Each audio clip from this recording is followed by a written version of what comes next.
Okay, so across the board, most of us believe that collaboration, relationships, and support are almost equal. So keep that in mind. Okay, so with our PLC, why do we do them? Why are they important? If you read the introduction, I believe that in any successful organization, collaboration and embracing the ideas and perspectives of others are essential to effectiveness. I think that kind of shows itself in your last answer about relationships and how important people are to this overall equation.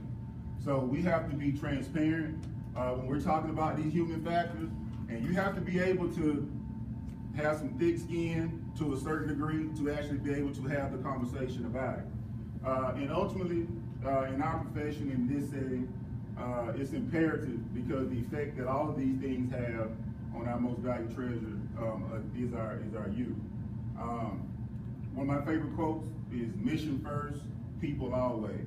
So we want to always make sure we're on the mission, but keep in mind, especially those of you who are in leadership positions and those of you who aspire to be leaders, that the mission can only be carried out with the people. You'll only be as good as your people.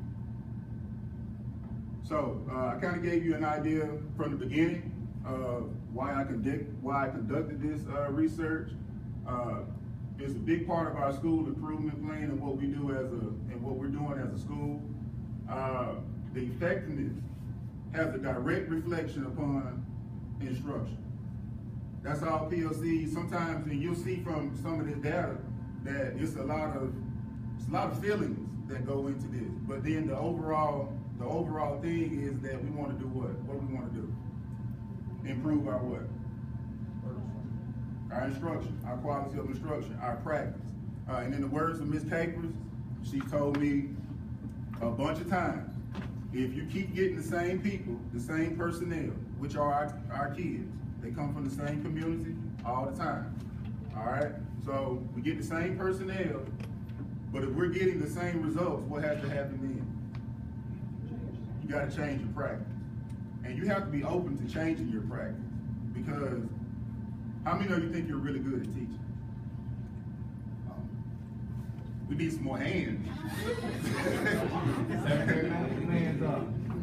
Mr. Marshall, Ms. Mosley, Dr. Botnight, Mr. Clay. Nobody raised their hand. How many, no, seriously, how many people think they're good teachers? It's okay. Okay, there we go. All right. I would like to believe 7th grade has good teachers. Hey, listen, people, don't get scared because they're here. Don't worry about them. Don't worry about them. If you're good, say you're good. All right? Oh, that's what it is? But listen, my mom told me if it's fact, it's not bragging, Miss Benjamin. Okay, it's okay. If it's a fact, it's not bragging. Administration and teachers, we all have to be knowledgeable of what's going on in the PLC. And the word transparency always sticks out to me. How open can you be about your practice? Are you open to people coming in your classroom? Are you open to that? How many of you, by show of hands, have invited another colleague to your classroom? Not bad, not bad, not bad. That's what this is all about. It's a learning community. It's a learning community. And so if you think you're good, if you think you're very good, okay, the biggest room is the room for improvement. As a result, we're going to create strategic action steps to improve critical need areas. And so we'll go back as an admin team, and I know some people probably don't think we really sit down and talk about what you feel and what you think, but we do. We really do, all right? And we take those things into consideration. However, Mr. Gary, it's only in consideration for some things. And some things we can actually, move forward with what you feel. All right, so give me your teaching just for a second. I want to make sure everybody understands how this is gonna work. All right, I want to talk to you briefly just about a short literature review, just a few resources that I kind of looked into. But once you pull it up, and you'll need to open a new window, so let's open a new window. And once you open the new window, you'll put in the tiny URL, tinyurl.com, review lit 1. You can also reference the tiny URL reference sheet on your tables as well. All right, so you should see a literature review. Okay. Now, if you would scroll down on your literature review, I'm going to show you this. Thank you for offering. I'm going to show you this, and I would like for everybody not to click on the links below until instructed to do so. So we will reference these things at some point. If you would, don't go to the themes or the results. All right, we'll talk more about that. We'll talk more about that in a few. Okay. All right. So I took three sources, and I won't read all this. I won't read all this to you. But I did want you to pay particular attention to, and you can scroll down, up and down on your screens as you choose. But essential characteristics of a PLC. Shirley Horde, and not the most up-to-date reference, but I put it in there because it fit with what your response is and what the data said from the research question. Values, collaboration, relationships, accountability, support. PLCs give you all decision-making power. It should give you autonomy. We know we have agendas. We have an instructional model that we want you to follow, but at the same time, we want you to tailor your instruction to your class.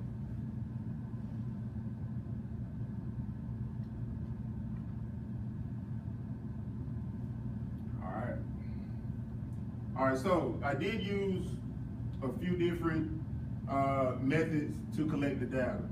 Surveys, I think everybody understands how surveys work.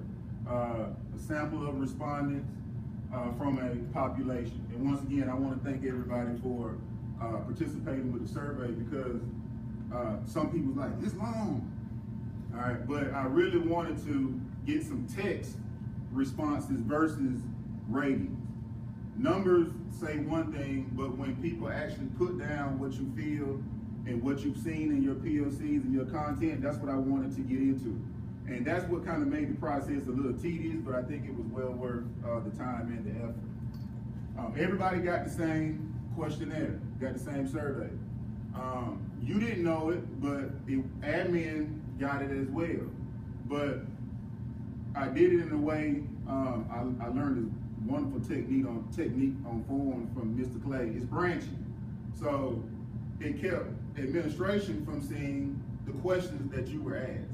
So once they click on administration, it would just go to questions for them to answer. All right, so they didn't see the questions that you actually had to answer. I use Microsoft Forms to collect the data. Once again, as I just stated, admin was not aware of the questions that the teachers answered. Text responses, as well as rated responses. The text responses were absolutely invaluable. This couldn't have been done without you actually taking the time to put the text responses. The rated responses I just used as a means of just to kind of see where people, how it fell on the scale. All right, so this is the big thing here. Thematic qualitative research. Who has a good definition of qualitative research? Ms. Singh, what you got? It's more information or story-based, so you're collecting information from people as opposed to getting it from numbers. Absolutely, versus numbers.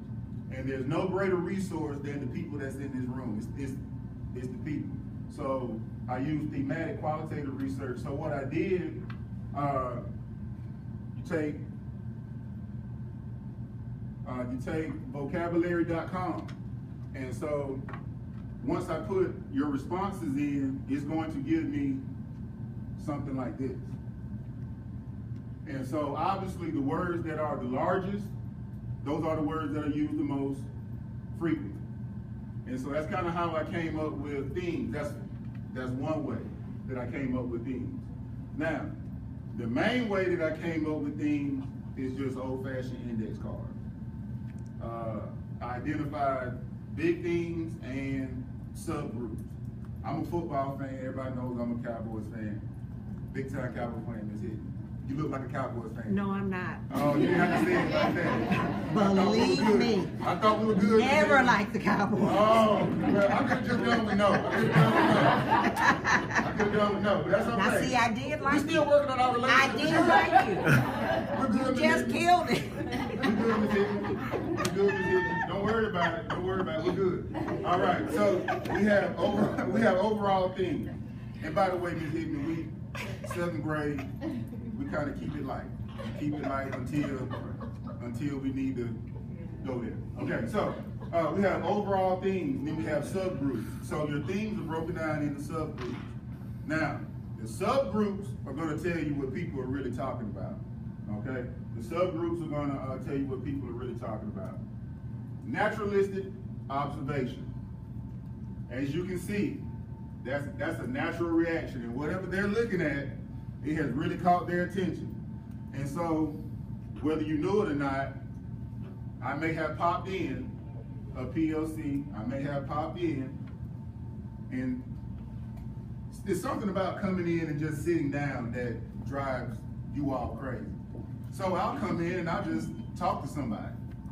But at the same time, I'm really watching what's going on in the PLC. People act differently when you do this. They pull out a laptop. When you sit down and pull out a laptop and you do this, people turn into somebody else. Everybody transforms. So to keep Mr. Gubaini being himself, and if you know Mr. Gubaini, he does not have on that jacket for no reason, okay? He does not have that on for no reason.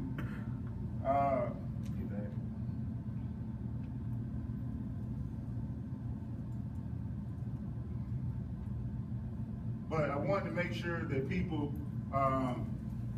were normal. And some of you call it, another word for it, people watching, okay? So it's just watching you do what you do in your natural environment. All right, now, analysis and procedures. Let me give you a quick little rundown on how I came to all of this that I have not explained. I talked to you about the forms, the survey, the index cards. For each text, subgroups, we talked about that. Now, here's where the work came in. Once I identified the common themes and then the subgroups, I had to calculate the percentages. Mr. Jones and math team, Ms. Mitchell, I do still have that skill. I had to calculate the percentages. So when you don't have an equal number of responses, you utilize the percentage to level the playing field, okay? Place the percentages into an Excel spreadsheet, and it creates the graphs, and then I can look a little more in depth. So I analyzed the results, comparing grade levels and contents. I pinpoint the highest percentage, theme, and subgroup for each. So it's not just the overall thing, it's the largest subgroup that I looked at as well. And of course, I did speak of naturalistic observation.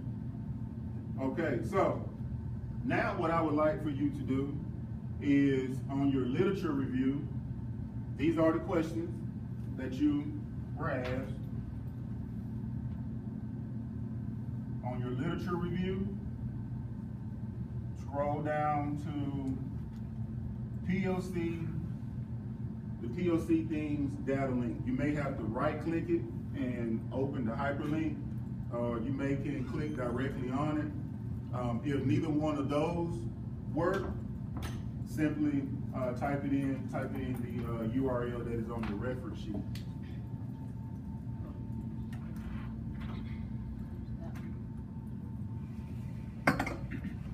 Anybody having any trouble opening up the document?